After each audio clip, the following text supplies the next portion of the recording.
So the House and the Senate are back in session this week. In the House of Representatives, the theme is IRS reform and oversight this week. With the tax deadline, the House is going to take up a number of bills that are aimed at changing the way the IRS does some things. In the Senate, it's more FAA authorization. This is a bill that's been on the Senate floor for a number of weeks.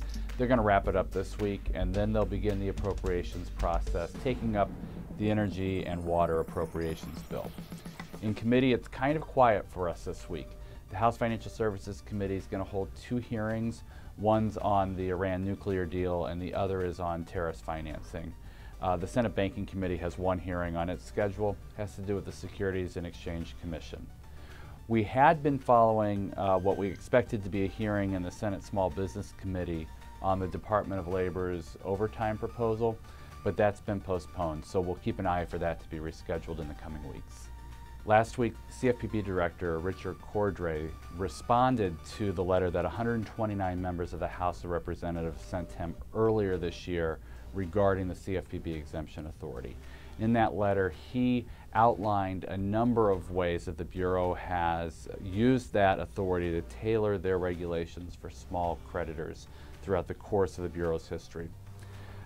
We're greatly appreciative of the Director's response, and yes, there have been several ways in which the Bureau has used the authority to limit the impact of the regulations. Our view, though, is that they could go much further, and that they should go much further, because credit unions are small entities. All credit unions are small entities relative to the large banks, the folks that conducted the type of activity that caused the financial crisis. We appreciate that the Director has once again acknowledged that credit unions didn't cause the financial crisis, and that they're going to commit to working to tailor future rulemakings so that the impact on credit unions and small banks is minimized. This is really important because we've got a couple of proposals coming up in the wings that, if the Bureau doesn't tailor them properly, they're going to have an adverse impact on credit unions, and that means it's going to have an adverse impact on consumers. Those rulemakings include the payday proposal and the overdraft proposal. So it's really important that we continue to have a dialogue with the Bureau regarding the importance of using this authority as Congress intended, and as represented by the 329 members of Congress that wrote the Bureau, that Congress wants them to use. Thursday, the NCUA board is going to have its April meeting. This will be the last meeting that is presided over by Chairman Debbie Matz. There are 3 items on the agenda. They'll receive an update on the Share Insurance Fund. They'll have their quarterly report.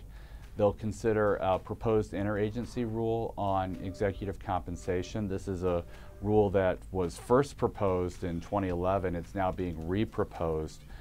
We're paying very close attention to it. It's likely going to have to do with compensation related to lending activity.